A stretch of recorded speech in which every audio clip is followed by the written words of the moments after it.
Bonjour à tous, Zenprod a mis à profit le temps estival pour refondre entièrement le back-office de notre outil de création de site internet. Et nous avons donc aujourd'hui la possibilité de vous proposer un tout nouvel outil qui reprend principalement les fonctionnalités de l'ancien pour pouvoir ajouter du contenu. En revanche, en termes d'interface, nous avons fait un grand bond, puisqu'aujourd'hui nous sommes partis sur une structure entièrement HTML5 et qui fonctionne, donc là c'est plus une info pour les DSI, sur le format Bootstrap, PHP 7, HTML5, jQuery et Ajax. Donc tout ça, ça fait un espèce de package qui va vous rendre une plateforme beaucoup plus facile à utiliser, beaucoup plus intuitive qu'avant. Le premier switch pour l'instant, il est technique. On verra ensuite si on fait des améliorations au niveau des libellés pour l'expérience utilisateur, mais en tout cas, il est déjà beaucoup mieux présenté que l'ancien, qui a fait un peu son temps, même s'il a rendu d'excellents services. Donc ce que je vous propose, c'est qu'on regarde rapidement sa présentation générale, et un cas particulier sur l'ajout d'une référence client chez Zenprod et l'ajout d'une actualité sur le site, pour que vous voyez un petit peu comment ça se passe au niveau des formulaires. Donc nous avons déjà 3 clients qui ont bénéficié de ce nouveau back-office que nous avons testé pendant tout l'été. Et puis nous allons petit à petit les implémenter sur l'ensemble de nos clients qui le souhaitent. Donc là nous sommes sur le front office de Zenprod, et ce que nous allons faire, c'est que nous allons donc rajouter une référence ici en premier, qui sera devant Another Pick in the Wall, et une actualité qui apparaîtra donc en premier devant celle de Laurent Echaras pour le site Primestia que nous venons de réaliser. Alors si je me rends là sur ma console d'administration, voilà comment elle est présentée, et j'ai mis ici sur un autre onglet l'ancienne version. Donc vous voyez qu'on retrouve nos actualités, nos événements, nos vidéos, nos liens utiles. Là on est dans une interface beaucoup plus claire, avec un menu ici beaucoup plus accessible, et surtout dans une plateforme totalement responsive. Donc là, ce que nous allons commencer par faire, c'est par ajouter une référence. Donc là, je vais aller dans mon icône professionnelle, mes partenaires références. Donc vous voyez, là, à l'époque, ça se présentait comme ça. Partenaires références, là, on avait la liste de nos partenaires références, très bien. Ici, je vais cliquer sur mes partenaires références. Alors, on va créer cette nouvelle référence donc, qui s'appelle Primestia. Alors, c'est là que nous avons donc intégré toutes les nouvelles technologies, Bootstrap, Ajax et tout ça. Par exemple, là, pour poster le nouveau logo, c'est beaucoup plus simple qu'avant. Avant, vous deviez le passer par un petit upload de fichiers, puis ensuite ouvrir la pop-up avec l'ensemble des fichiers postés, choisir un fichier dans cette pop-up, alors que maintenant, tout se fait en un seul clic. Et c'est pareil pour la gestion de toutes les photos, vous le verrez dans l'actualité. Donc là, on va aller chercher notre photo. Donc c'est le logo, là c'est un logo 200 par 100 au format GIF. On va mettre ici le nom de notre référence, afin qu'elle ressorte bien dans la liste. Catégorie, on va la mettre dans les services. Et là on va lui mettre son lien, le lien vers son site. Tout ce qui est fichier photo, on verra ça dans l'actualité tout à l'heure. Donc là on va mettre que c'est contenu en ligne et contenu visible par tous. Alors là, ce qui est intéressant, c'est que nous avons entièrement refondu tous les formulaires du back-office pour que tous les libellés, c'est ce qu'on appelle les labels en informatique, que tous les libellés permettent en fait de changer de statut et qu'on ne soit pas obligé à chaque fois de cliquer sur le bouton radio. C'est ce qu'on avait là par exemple à l'époque, vous voyez, où là vous ne pouvez pas cliquer sur contenu en ligne en fait, vous étiez obligé d'aller sélectionner à chaque fois son bouton radio. Là nous avons rendu tous les libellés complètement cliquables et nous avons utilisé des feuilles de style de couleur pour les boutons radio pour supprimer tout ce qui était les petites images. Donc là on va mettre contenu en ligne, visible par tout le monde, et on va valider. Donc là elle apparaît ici parce que là on a un ordre de 1, comme on avait rajouté plusieurs références sans spécifier leur ordre, donc elle apparaît parmi les ordres 1. Donc là pour aller la mettre en premier, je vais cliquer ici sur gérer l'ordre. Vous voyez qu'elle apparaît ici, et là je vais venir la déplacer en premier, je vais valider mon ordre. Donc là, si je reviens sur mon site internet et que je rafraîchis ma page d'accueil,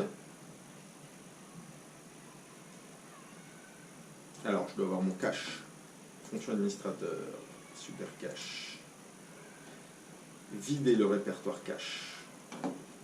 Voilà, je vais rafraîchir ici. Voilà, vous voyez que j'ai pris Primestia qui apparaît là en premier.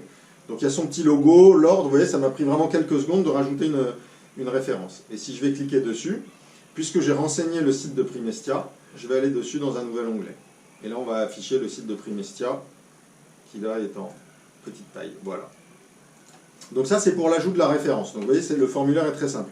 On va aller sur un formulaire un tout petit peu plus, je ne vais pas dire compliqué d'ailleurs, je vais dire sophistiqué parce qu'avec un peu plus d'options. Et nous allons rajouter une actualité qui va présenter ici donc le nouveau site Primestia. Donc là, on ira un petit peu en accéléré sur le contenu parce que ce n'est pas ça qui vous intéresse.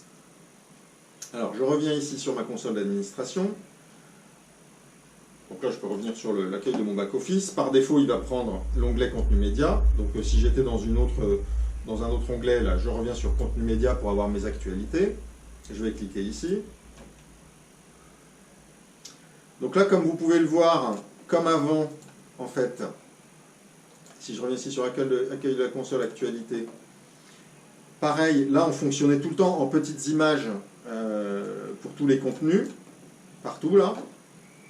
Là maintenant, on travaille avec ce qu'on appelle les polices font awesome. Ça parlera plus au DSI, mais ça veut dire qu'il n'y a plus aucun GIF qui traîne dans le back-office. Il n'y a plus besoin de charger des images. Ce sont des icônes auxquelles on applique des couleurs par feuille de style. Donc c'est infiniment plus léger que l'ensemble de toutes ces petites images qu'on allait chercher à chaque fois. On retrouve toujours notre pagination, notre menu principal, mais présenté de manière très carrée. Et nous allons ici ajouter une actualité. Donc ça va être le nouveau site de Primestia est en ligne. Catégorie, on va la mettre dans éditorial, puisque c'est essentiellement un site vitrine. Introduction courte. Donc Primestia bénéficie de notre framework 2019, tant au niveau du front office que du back office. On va mettre ici consulter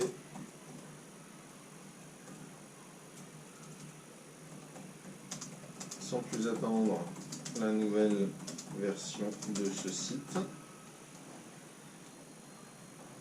Donc là on peut mettre... Alors on va laisser contenu en ligne parce qu'après on va venir y ajouter la photo et tout ça. Donc site internet de l'actualité. Donc on a ici le libellé 1, voir le site Primestia. Ici on va prendre son URL. Pardon. Primestia.com. Et on va valider.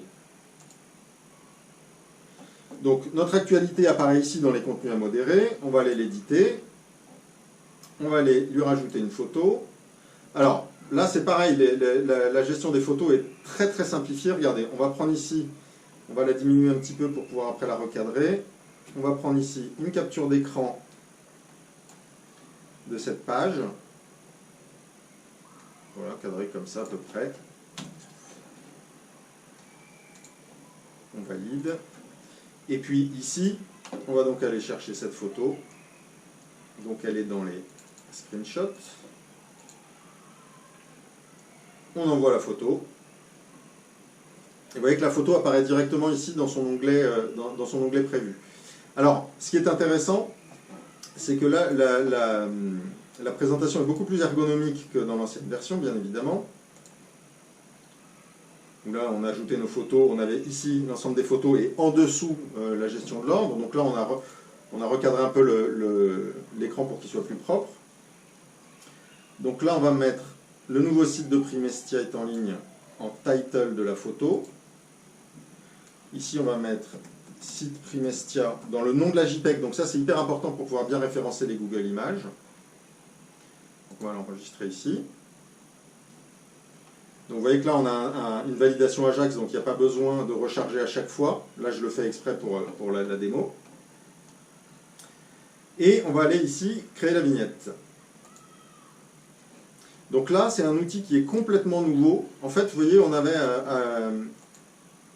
ici un système de création de vignettes qui posait un problème pour les grandes images. Et puis, on n'avait pas forcément la prévisualisation de ce qu'on faisait. Donc là, on a complètement changé de script. Ça accepte du reste des images beaucoup plus lourdes qu'avant. Et là, en fait, vous voyez, vous pouvez complètement manipuler votre image et venir la recadrer exactement comme vous le souhaitez. Donc là, on va la recadrer, comme ça. Hein. De toute façon, on pourra faire les modifications après. Valider le cadrage. Donc là, il faut juste faire un petit CTRL F5 pour rafraîchir la photo. Et vous voyez qu'ici, elle a été parfaitement recadrée. Donc là, de la même manière, si je vais rajouter d'autres photos, là aussi, on est dans un système de glisser-déposer qui est beaucoup plus moderne. Et puis, on va par exemple pouvoir rajouter plusieurs photos d'un coup. Donc là, vous voyez, j'en ai pris 3. Je vais valider. Les 3 sont postés sur le serveur directement, donc c'est infiniment plus pratique que dans l'ancien back-office. Et là, si vous envoyez vos photos, elles vont apparaître à la queue leu. Donc vous pouvez chacune les éditer, les modifier, les supprimer. Et puis, vous pouvez évidemment, à chaque fois, changer l'ordre de vos photos. Donc vous voyez, c'est beaucoup plus ergonomique qu'avant. Donc là, alors, on va supprimer ces photos dont on n'a plus besoin.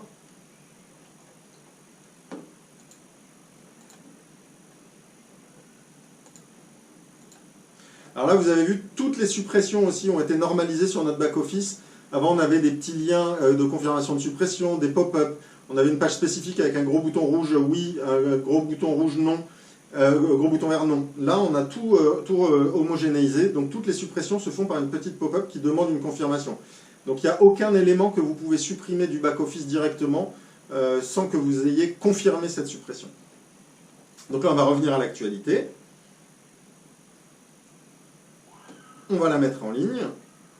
Donc là, comme on est en mode modification, on a accès à sa métadescription, métatitle et la réécriture de son URL, comme avant. Donc ça, c'est plutôt pratique pour le référencement.